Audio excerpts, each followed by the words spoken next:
네. 어제 윤석열의 내란 우두머리 사건 1심 선고 공판이 있었는데 서울중앙지법 주변에는 보수단체들에 속한 사람들이 많이 나와 있었고 네. 이분들이 선고 속보를 들은 다음에 탄식과 비명이 이어졌다는 얘기가 많습니다 지금. 네. 전환기 씨 표정이 큰 화제가 되고 있더라고요. 누가 그 표정을 찍었을까? 자기가 자기 셀카로 찍은 것 같은 느낌이거든요.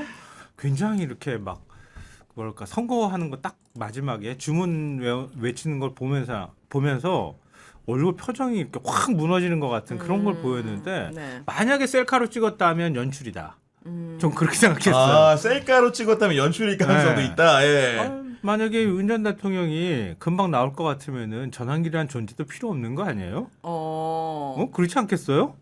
100억 원 모으자는 거 아니에요? 지금 건국자금. 네. 그것도 물거품 되는 거 그 아니에요? 눈 감고 찍은 사진이요? 네. 뭐 그게 무슨 이렇게. 연기가 필요해요. 그냥 지으면 되는 표정이던데 뭐 아, 대단한 그런가? 표정 같진 않던데. 아, 그 굉장히 네. 좌절하는 표정이잖아요. 아. 근데 그거 보면서 제가 사람들이 저렇게까지 굳이 해야 되나 이런 생각도 했는데 좀 뭐 많은 분들이 보셨겠지만 보고 난 다음에 왠지 이 판결 내용에 대해서 찜찜함을 감출 수가 없어서 그런 부분도 없지 않죠. 네. 아직도 찜찜해. 기분이 안 좋아. 네. 네. 저거 어떻게 지금 해야 되나. 근데 당장 판결까지 막 들어오는 거 보니까 지기현 이 판사는 정말 안 되겠구나 이런 생각을 다시 한번 하게 돼요. 아니 근데 윤석열의 변호인단 중에 하나이고 검찰 출신 윤갑둔 변호사는 선고 직후에 취재진들을 만나서 어떤 얘기를 했냐면은 향후 항소를 해야 할지 이런 형사소송 절차에 계속 참여를 해야 할지 회의가 된다고 얘기했는데 변호사의 한 사람으로서 피고인이 항소를 포기한다 그런 의사까지 생각한다 어떤 의미로 받아들여야 됩니까? 예. 그러니까 사실상 자포자기라고 생각을 합니다. 그러니까 뭐 사실 1심 판결 뭐 마음에 안 드는 분이 많기는 한데 뭐 그래도 좀 뭐 의미가 있는 부분은 내란을 인정했다. 내란을 사실상 전부 인정했다. 그 부분이 의미가 있는 부분인데요. 그러니까 이제 사실 지금까지 뭐 윤석열 변호인단에서 주장했던 내용들이 사실 법조인이라면 되게 납득하기 힘든 사실상 궤변에 가까운 주장들이 너무 많았기 때문에 그러니까 저는 그런 식의 그러니까 이게 법리적으로 치열하게 다툴 생각을 하지 않고 자꾸 이제 뭐 이상한 소리를 많이 하셨단 말이에요. 이분들이. 네. 그러니까 그거에 대해서 아주 완벽한 완패를 당했다고 생각을 하고요. 사실 법조인이라면 이게 내란이 인정될 거라는 거는 다 알고 있는 상황입니다. 이거는 너무 자명한 사실이기 너무나 때문에. 자명한 사실이고 사실 정말 이 교과서에 내란의 스탠다드가 뭐다라고 나올 정도의 내란을 할 수 있는 진짜 국헌문란의 목적을 할 수 있는 뭐 그런 일종의 뭐가 폭행이고 뭐가 이제 그런 문란의 목적이라는 걸 다 네. 나오는 어떻게 보면 교과서 같은 사례를 끔찍하게 이제 나온 거기 때문에 법조인들은 다 예상했을 거예요. 근데 이분들만 이렇게 뭐 무슨 뭐 항소를 뭐 해야 줄 고민이다라는 거는 비겁한 변명이죠. 아니 근데 저는 이제 그 보수 언론 기사를 꼼꼼히 살펴보다 보니까 만약에 지기현 부장판사가 아니고 이 보수 언론에 등장하는 익명의 부장판사가 만약에 윤석열 사건을 맡았다면은 어떤 결론을 내렸을까 궁금했던 게 네. 조선일보에 한 현직 부장판사의 워딩이 실려 있습니다. 어떻게 돼 맞아요. 있냐면은 이거는 내란죄는 폭동이 있어야 성립하는데 비상계엄 당시 서울이나 한 지방에 평온을 해야 할 정도의 폭동이 있었느냐는 논란의 여지가 있다. 내란 미수혹은 예비 음모 정도로 보는 게 맞다. 이런 경우에도 내란죄를 끌어다 쓰기 시작하면 군 통수권자가 정말 정당하게 계엄을 선포해야 할 때도 위축되는 상황이 발생할 수 있다. 조선일보 기자가 거짓말을 안 했다고 한다면 현직 부장판사는 이런 생각을 갖고 있는 겁니다. 지금. 조선일보는 자기 입장을 명확하게 해야 한다. 왜냐하면 처음에 계엄 선포했을 때 계엄은 불법이라는 식으로 굉장히 비판했잖아요. 그러다가 갑자기 윤석열 탄핵에 막 반대를 해. 그러다가 오늘 사설을 보면 계엄 망동이라고 했어. 윤석열을 상식박 인간이라고 했거든요. 그러면서 이 윤석열 윤 어게인 세력하고 국민의힘 지도부는 절연해야 된다. 이렇게 해서 사설에서는 얘기하고 지금 저런 코멘트는 또 기자가 따다가 다 붙이는 거야. 자기네 입장을 좀 깨끗하게 정리를 좀 하시길 바래. 네? 그렇게 했으면 좋겠고요. 그러니까 자기들 내에서도 사실 이게 이쪽 논리면 이쪽 논리대로 약간 들어주고 싶고 저쪽은 또 저쪽대로 좀 얘기하고 싶은 그런 게 막 뒤섞이는 바람에 이런 게 나오는 건데요. 네. 그러니까 이런 표현들이 나올 수 있는 이유는 지기현 판사가 어제 판결을 하면서 명확하게 정리를 안 했기 때문이에요.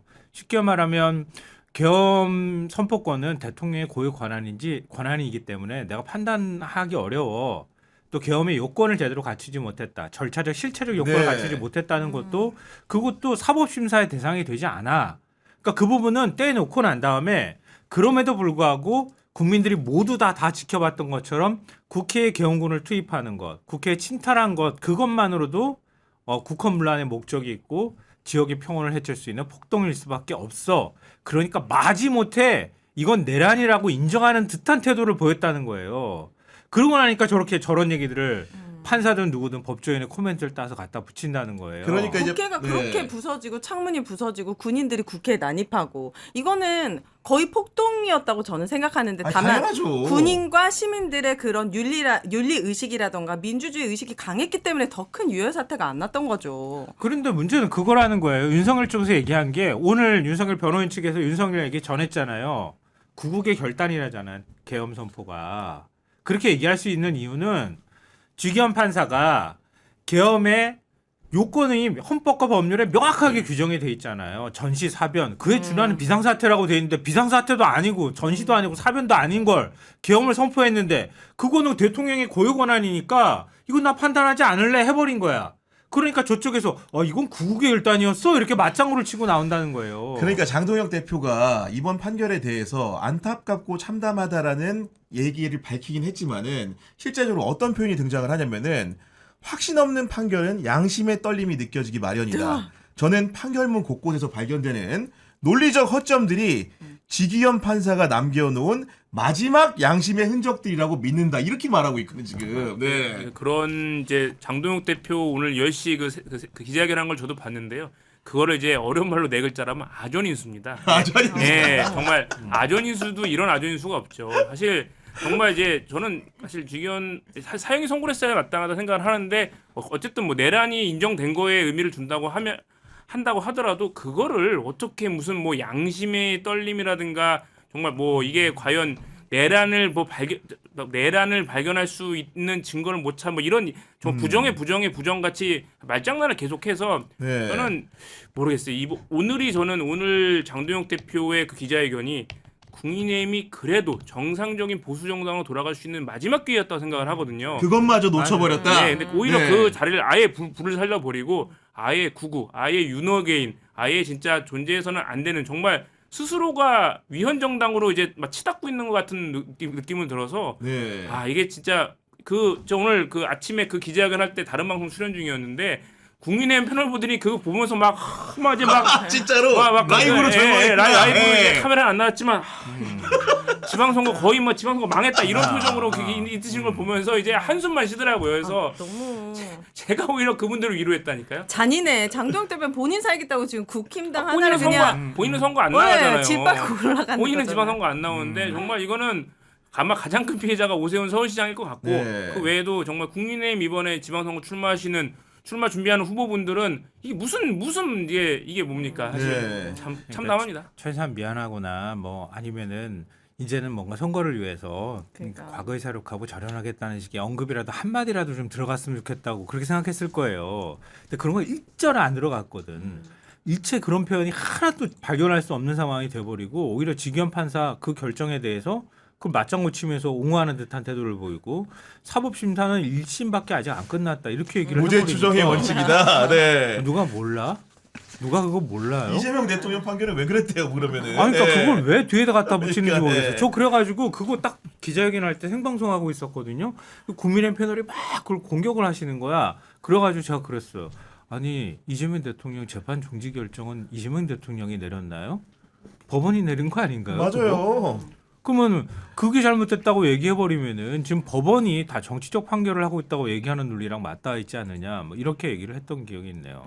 아니 그럼에도 불구하고 저희가 양태정 변호사의 기본적인 논리에는 100% 동의하면서도 지기현 재판장의 판결문을 하나하나 숙독을 하다 보면은 아쉬운 점이 적지 않다. 쉽게 얘기하면은 상대방에게 논리적 빌미를 제공한 부분이 굉장히 있다라는 생각이 좀 드는 건데 대표적으로 그 지기현 부장판사 같은 경우에는 12.3 내란 행위에 대해서 핵심 쟁점을 국회 군 투입에만 협소화해서 정의한 듯한 느낌을 좀 받게 판결문을 설치를 했거든요. 네 맞아요. 네. 앞서도 제가 말씀드렸던 것처럼 저는 그 생각이 들었어요. 저렇게 어려운 사법시험 통과해가지고 판사 생활 오래 한 법조 경력이 많은 사람들이 저런 식의 판결을 해버리면 차라리 그거보다 지금 그 고등학교에서 배운 걸 가지고 이 입시 시험 보듯이 문제 내면 고등학생들이 더 잘 풀 것 같다는 생각이 들었어요. 그러니까 자기가 생각하는 거를 논리를 집어넣고 싶으니까 논리가 꼬이거나 복잡해지는 거예요. 그러니까 윤 어게인 세력이 그동안에 얘기했던 것처럼 야당의 폭거 이런 거에 대응하기 위해서 어쩔 수 없이 내가 계엄을 선포했어. 이런 논리를 계속 주장했잖아요. 계엄의 정당성을 얘기했단 말이에요. 계엄 목적의 정당성을 얘기했던 거예요. 근데 그 부분에 대해서 판단을 쏙 빼버리는 거야. 그리고 나니까 이쪽 세력이 반격할 수 있는 빌미를 제공해 준 셈이 되는 거잖아요. 그리고 결국은 군을 투입했다고 하는 사실에만 초점을 맞춰서 얘기를 해버리고 그게 네. 이제 내란이다. 내란의 인정이 불가피하다는 식의 논리로 가버리니까 애초에 헌법과 법률에 규정되어 있던 내용들에 대해서 따지지 않겠다는 태도를 보이는 거란 말이에요. 그러니까 말씀하셨던 것처럼 저런 논리들이 나올 수 있는 거예요. 아니 왜냐면은 자꾸 이제 그 판결문의 내용 중에 하나가 윤석열이 내란에 실패한 사유에 대해서 준비 부족이나 무계획을 얘기하는데 우리가 보면 실패했으니까 이런 해설이 가능한 거지 실제로는 선관위에도 군이 가 있었던 거고 경찰 경력이 일부 나갔던 거 아닙니까? 거기에 더해가지고 언론사를 상대로 단전 단수를 실제로 장관이 지시한 부분도 있어요. 이런 부분들이 있음에도 불구하고 특정하게 군이 국회에 가서 봉쇄한 부분만 가지고 얘기하다 보니까 그 얘기가 단편적으로 해석이 되고 치밀하지 못한 것처럼 여겨지는 느낌을 지울 수가 없게 판결을 했거든요. 그렇죠. 이게 이번 내란 재판에 사실 내란 판결에 잘못된 점이 굉장히 많은데 이제 앞서 말씀해 주신 그 부분 약간 국회의 군 투입만을 약간 한정지었다 그 부분도 있고 사실 이 내란의 실패가 사실 윤 전 대통령이 뭐 바보 같고 치밀하지 못해서가 아닙니다. 우리 국민들이 계엄 터지자마자 국회 앞으로 달려가서 국회를 수호했기 때문에 그런 거거든요. 근데 그걸 마치 뭐 허술함, 치밀하지 못했다는 걸로 마치 국민이 다 지켜낸 건데 그걸 마치 뭐 미처 준비가 안 됐다는 걸로 돌린 것도 저는 굉장히 문제라고 생각을 하고 자꾸 이게 무슨 뭐 국헌 문란의 목적을 또 일부 피고인들은 이 인식이 없었다는 걸로 두 명은 무죄 줘버렸잖아요. 맞아요. 네. 그러니까 저는 그런 부분도 문제가 있다고 생각을 하고 사실 뭐 그리고 이분 앞서 났었던 헌법재판소 파면 결정이라든가 아니면 뭐 이제 그 다른 재판과는 다르게 뭐 이상한 뭐 옛날 영국 사례도 들고 뭐 과거 일본 대만 사례도 들고 이분이 되게 약간 현학적인 얘기를 되게 많이 하세요. 정말 그러니까 본인이 뭔가 좀 그렇게 뭐 보여주고 싶은 뭔가 그런 본능이 있어 그런지 쓸데없는 말을 너무 많이 하는데 네. 사실 그거는 이미 우리는 1979년에 이미 비상계엄도 있었고 그 이후에 또 내란에 대한 재판도 이미 있었기 때문에 축적된 판례나 법리가 있는데 우리 그 법리를 들지 않고 자꾸 본인이 아는 척만 하는 것 같아요. 그래서 저는 너무 약간 부실한 판결이었다. 아니 생각이 그러니까 드는 거죠. 지기현 부장판사 시각에서는 개업이 마치 윤석열이 갑자기 화가 쌓여 있다가 폭발해가지고 그 즈음에 갑자기 결정된 것 같은 논거를 구사하고 있는 건데 실제로 보면 그 여인영이라든가 이진우라든가 곽종근이라든가 문상호 같은 사람들이 2023년 11월에 사령관이 되면서부터 어떻게 보면 계엄의 서사가 시작됐다고 봐야 마땅한데 그런 부분들을 너무나 강고한 느낌이 든단 말입니다. 계엄은 욱해가지고 했대잖아요. 그러니까 지기현 2심에서는 판사가. 좀 그런 논리를 더 아니 정확하게 더 만들어서 줘야 되지 않을까요?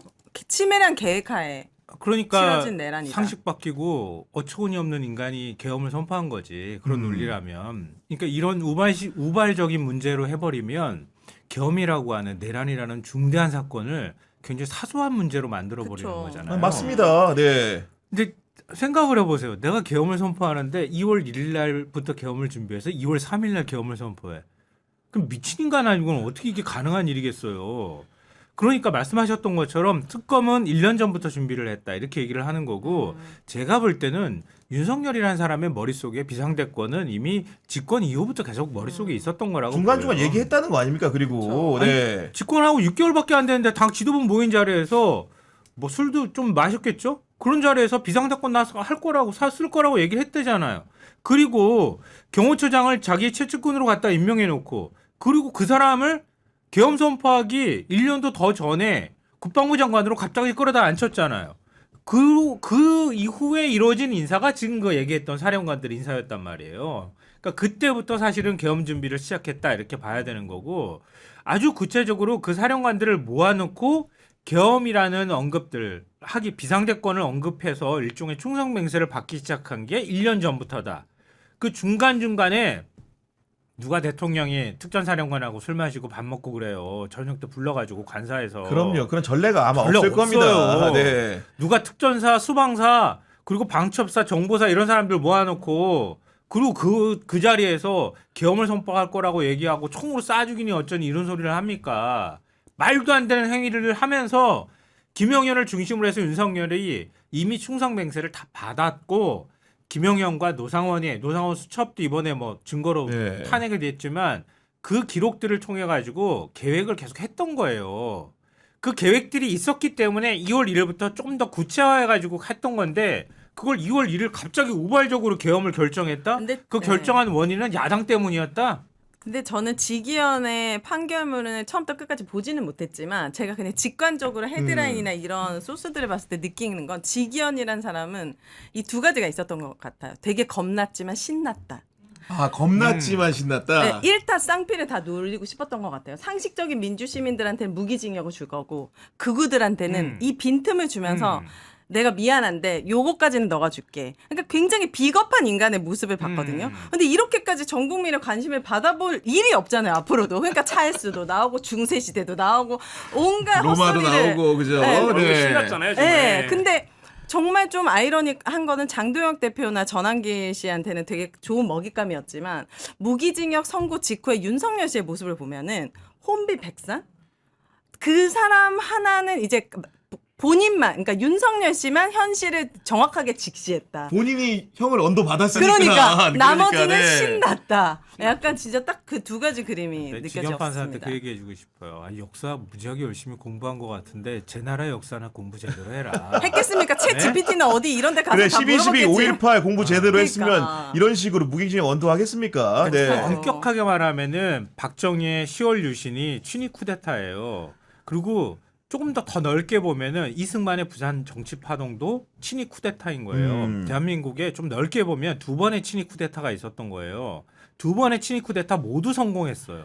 모두 성공하고 우리가 과거 군사 반란으로 따지면 한 30년 동안 노태우까지 하면은 군사 정권 시절을 30년을 겪은 나라예요.